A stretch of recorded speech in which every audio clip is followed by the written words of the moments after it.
pero entiendo que usted tiene actualización. Así es, Gonzalo. Sí, acá tenemos en pantalla lo que está pasando, por ejemplo, en San Gil, totalmente parada la carretera.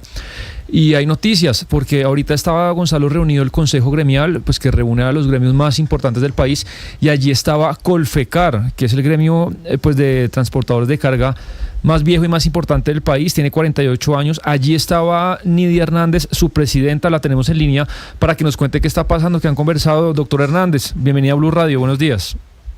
Buenos días, ¿cómo está, Sebastián? Pues realmente existe una gran preocupación, obviamente, por parte de todos los sectores productivos, porque cada vez que hay un bloqueo, pues eso genera un represamiento de vehículos, de cargas, que también, digamos, no logran llegar a sus destinos a tiempo en cuanto a importaciones, exportaciones, abastecimiento nacional de materias primas y de productos terminados, y pues claramente eso ocasiona grandes pérdidas económicas.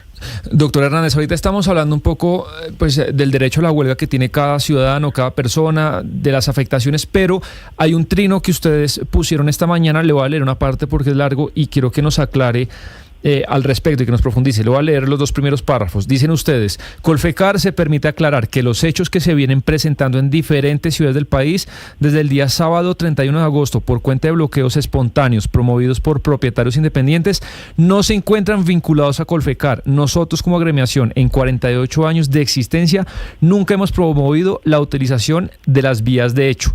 Es decir, doctor Hernández, los bloqueos que estamos viendo no son de agremiados de ustedes. No. Lo que está sucediendo es lo siguiente. Efectivamente, nosotros no estamos participando de los bloqueos ni del paro generalizado.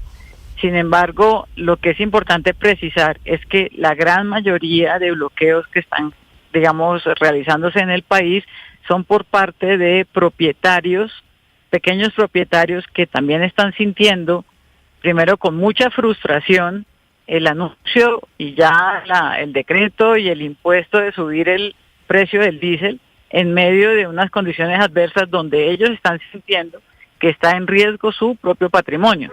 Entonces eso los está llevando a protestar, pero lamentablemente también se están generando bloqueos pues que también están limitando los derechos de miles de personas. Presidenta Nidia, el gobierno dice que ya un año conversando con ustedes, pero un poco no fue posible avanzar y bueno, unilateralmente se rompió la mesa, se sube 2.000 pesos el viernes pasado el galón. ¿Ustedes ahorita dónde están parados? ¿Aceptarían de pronto subas más paulatinas o definitivamente ustedes creen que lo que hay que hacer es cambiar la fórmula y que el diésel siga estacionado en 9.000 pesos el galón? Correcto, mira, nosotros digamos desde el principio, desde que iniciaron las 13 mesas que llevamos a cabo en Hacienda, nuestro propósito era cambiar la fórmula que fija el precio del combustible, porque en este momento, con la fórmula como está, nos está obligando a todos los colombianos a tener que pagar el precio de la CPM a precio internacional, a precio de referencia de Estados Unidos, cuando claramente lo que gana un colombiano a lo que gana un americano es infinitamente diferente. Y fuera de eso, nosotros como país, siendo un país que es productor de hidrocarburos, con 2 refinerías y que tenemos la capacidad de abastecer al 100% la demanda nacional, no vemos cómo es posible que nos sigan obligando a pagar precio internacional simplemente porque ese es el precio que debería recibir Ecopetrol.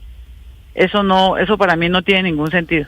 Pero ¿y esto cómo continúa? En dado caso que el gobierno pues se aferra a su posición, veremos aumentos de los fletes de manera importante, ¿no? Porque eso es lo que se pregunta, por ejemplo, el sector de alimentos. ¿Veremos aumentos de los fletes de manera importante a lo largo del país o no, doctora Nidia?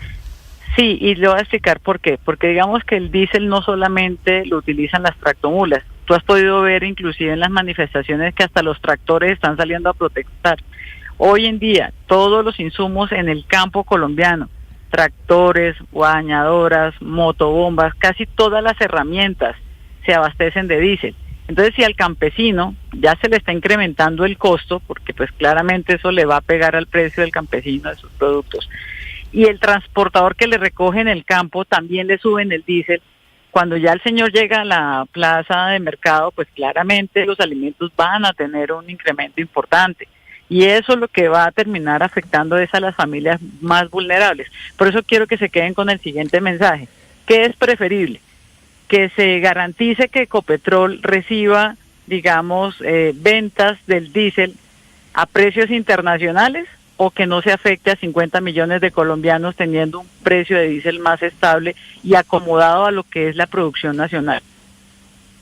Señor Hernández, sobre esa afectación a los campesinos, ¿ustedes tienen un cálculo de esta protesta? ¿A cuántos campesinos los está afectando directamente y en qué regiones especialmente? Más o menos durante esta mañana lo hemos estado diciendo, pero ¿cuáles serían esas regiones donde los campesinos tienen una mayor afectación?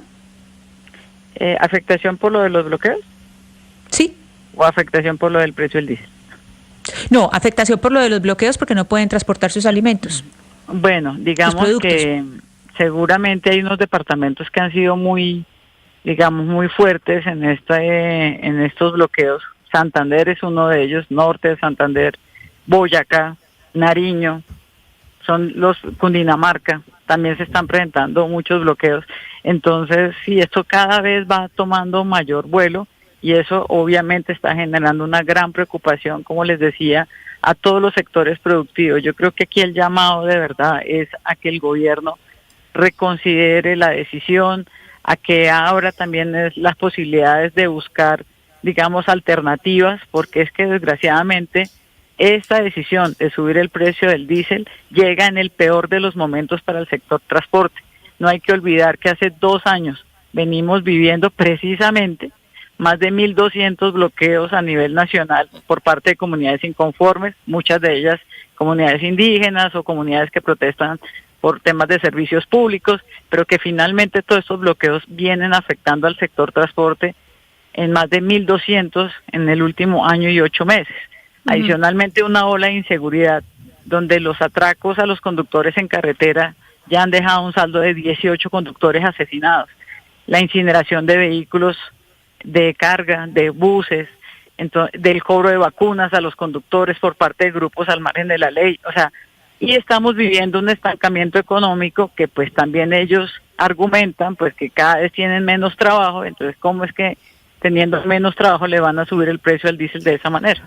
Señor Hernández, usted por supuesto ya nos planteó su posición acá, nos dice que un colombiano no puede pagar lo mismo que paga un estadounidense el galón de diésel. Sin embargo, me gustaría saber si ustedes están en disposición de escuchar la posición del gobierno nacional. Ellos hablan de un déficit muy importante, un déficit fiscal que se tiene que llenar de alguna manera, y una de esas maneras es subiendo el precio del diésel, porque es un precio que está congelado y que no se puede seguir dando subsidios.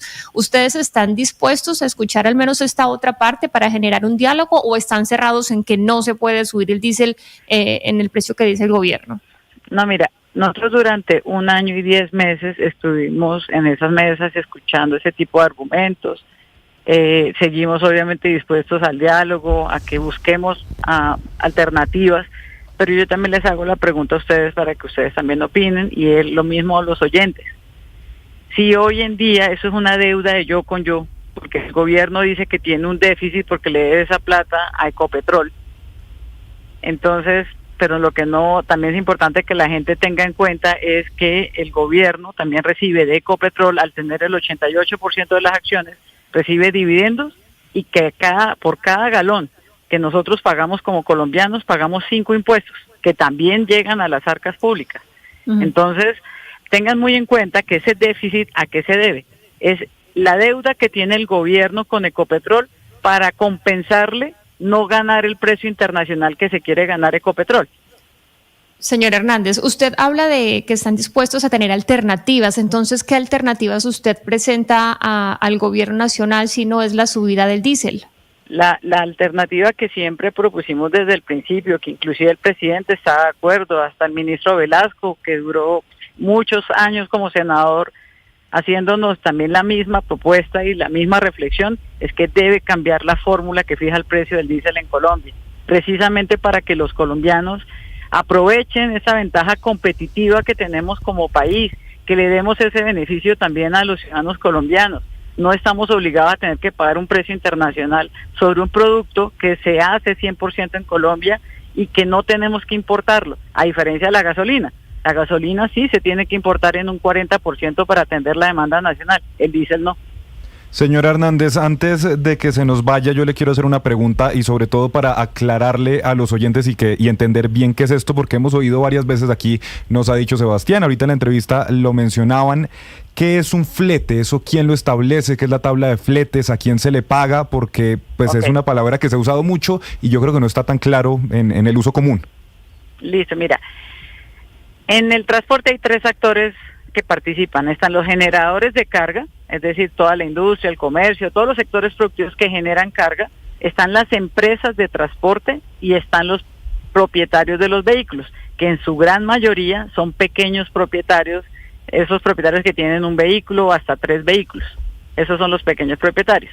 Entonces, el flete es lo que le paga la empresa de transporte al propietario, pero también se entiende como lo que le paga el generador de carga a la empresa de transporte.